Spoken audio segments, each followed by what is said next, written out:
Hi everyone, welcome to Dr. Lu's show. I have a very special guest here, Dr. Timothy Bui, Chief Executive Advisor of our Memo, Medical Education Mission Outreach.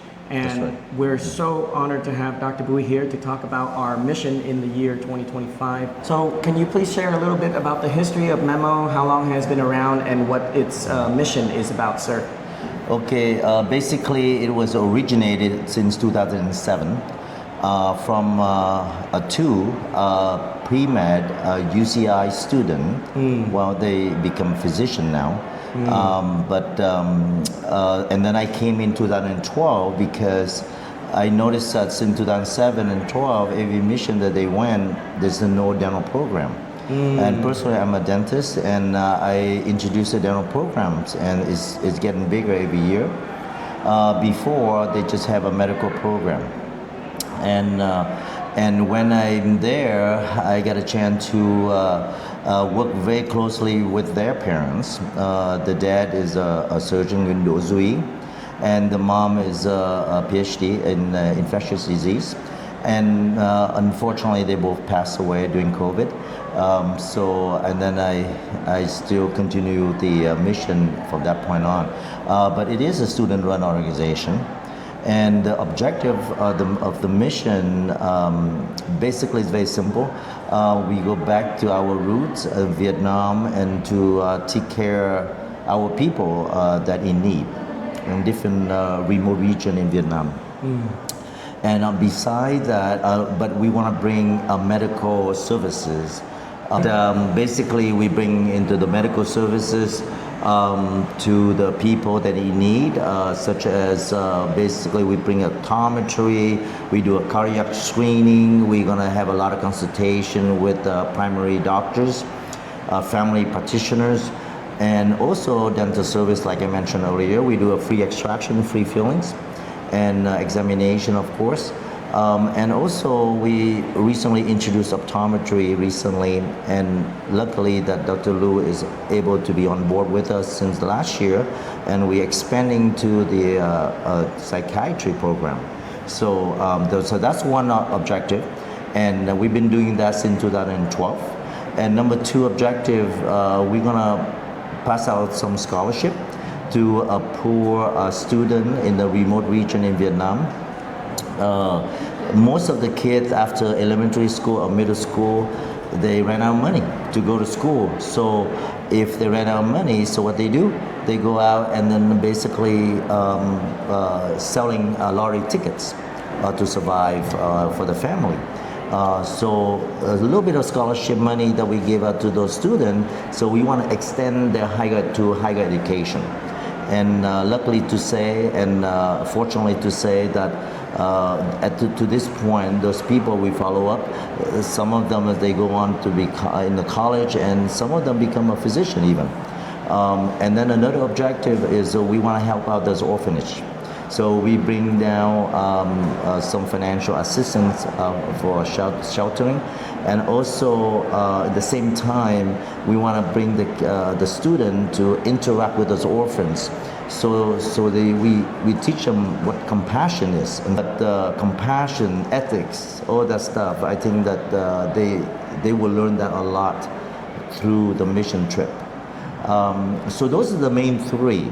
And then lastly that we introduced the last 7 years, we funding the money to the life saving heart surgeries for the children who have congenital heart disease. And we've been up to this point, we're able to do it more than 100 children so far. Okay. Dr. Bui makes it sound so easy, and he is very, very humble and makes it sound so like effortless, but there are millions of hours behind the scenes. His dedication and motivation to not only share this with the people in need, but teaching that skill of how to foster the leadership of running such an organization. Memo is a student-run organization comprising of UCI, UCSD, UCLA, and USC. And students from all these Southern California universities would get together, have a selection process of students who are then eligible to go to this summer medical mission program. And once that starts, the work to prepare, to coordinate, to collaborate, and to execute requires a tremendous amount of human hours to actually execute. And so Dr. Bui he can do it by himself easily, but he wants to teach each incoming year of leadership. We call that the BODs, the Board of Directors. These are students who have already graduated and using their gap years as an opportunity to lead the Memo group into these activities by taking on a tremendous amount of responsibility in working with students, working with clinicians, working with Dr. Bui, working with the leaderships in Vietnam even, to make sure all parts, logistics, and finances are all tight in making sure this operation goes. And the beautiful part, he looks so calm, is nothing ever goes as planned for us in these trips. We think we're getting something, but we come here and we run into just life happens. Murphy's Law happens and obstacles come up. The other day, our bus was too big to fit through a bridge. We had to figure out how to get into the orphanage. We just stayed on one side, we called a Grab, and we drove everybody in by Grab, but it was out in the remote, so we didn't even have that many of a Grab cars, like an Uber equivalent, if you will. So those kinds of things come up, and it's amazing to observe and work alongside Dr. Bui to see his calmness, his leadership, his stewardship, and his role modeling of how to be compassionate, how to be caring, from the level of working with other leaders all the way down to working to the patients, and in between of teaching and role modeling that to the students. I am totally inspired by him. It's my second year here, and it's only by the power of Dr. Bui that's able to inspire me to do that, along with all the other clinicians. Can you share a little bit about how you generate finance in this to carry on such a big job like this? Okay. Basically, in terms of the fundraising, the financial fundraising matters for this type of event. We start out, I create a sponsorship program for the student to follow, because this is something they out of their comfort zone to ask people money. But in order to ask for the money to help us to carry out those type of mission trip, it take quite a bit of money. So I have to write down a certain script, how to say it to the potential donors, and but luckily we have so many years of record of videos, pictures to show them to make it more credible. So once those pictures is sent out to the potential donors, they get inspired. And when they get inspired, it's easy to ask for the financial help. And it's growing every year, and we broke records almost multiple times. I'm thinking starting back in 2012. And before that, that's even so minimal. We went with 20 people in the group. Mission trip now, we're talking about almost 100 people in the group. Starting with only 6-7 students, and then we end up to have almost like 60 students right now. And instead of basically 2 physicians, 2 dentists, now we're talking about 6 physicians or 9 physicians, and go up to even 9 dentists, nurse, pharmacists, optometrists. So it gets bigger and bigger. So I'm so proud to say. And you know what?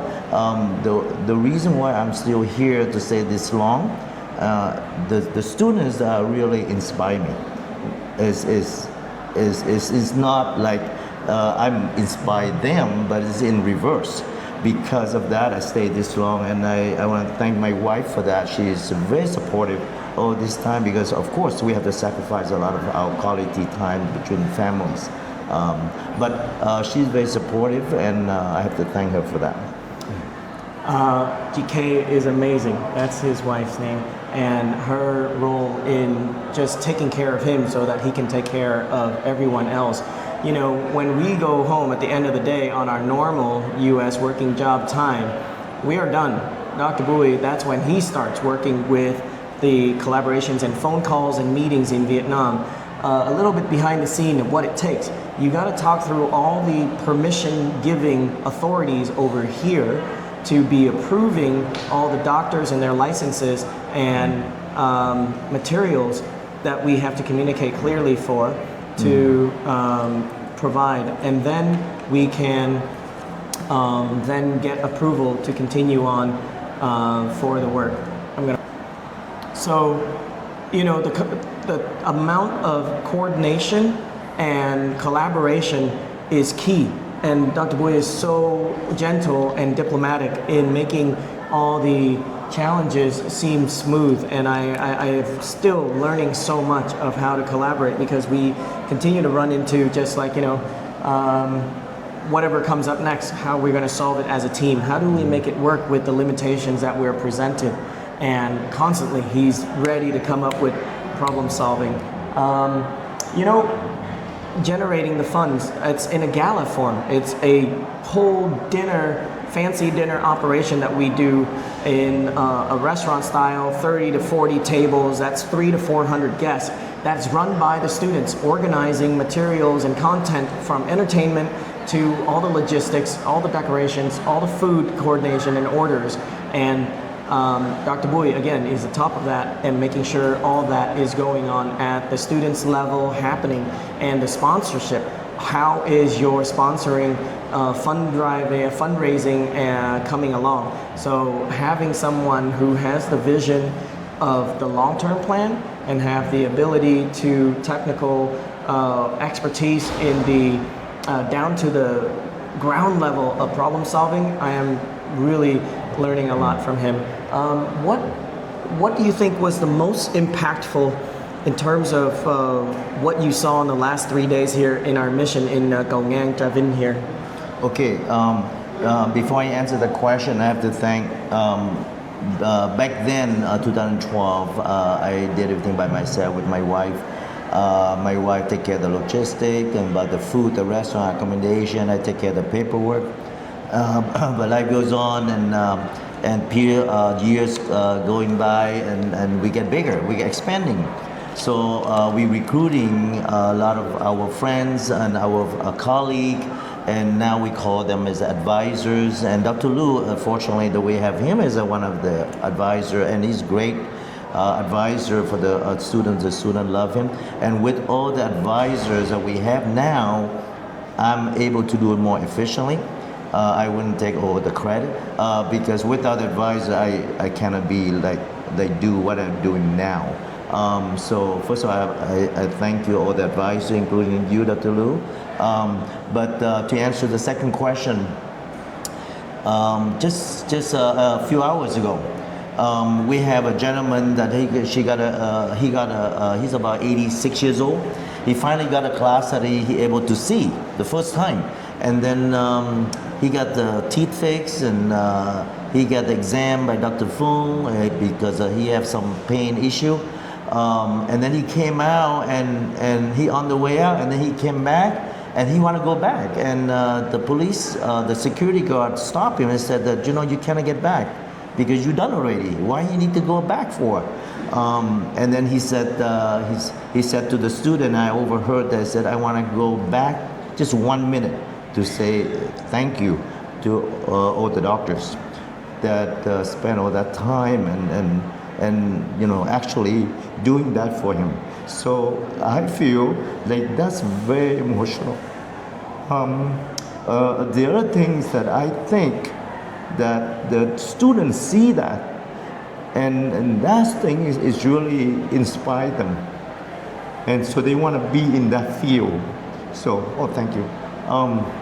So that type of a little small action like that, and then not only that, yesterday the local physician took some pictures, very simple pictures. So some student actually fanning to the to the patient that they waiting and they get so hot and they so warm and they get irritated, so they fanning to the student with a piece of paper.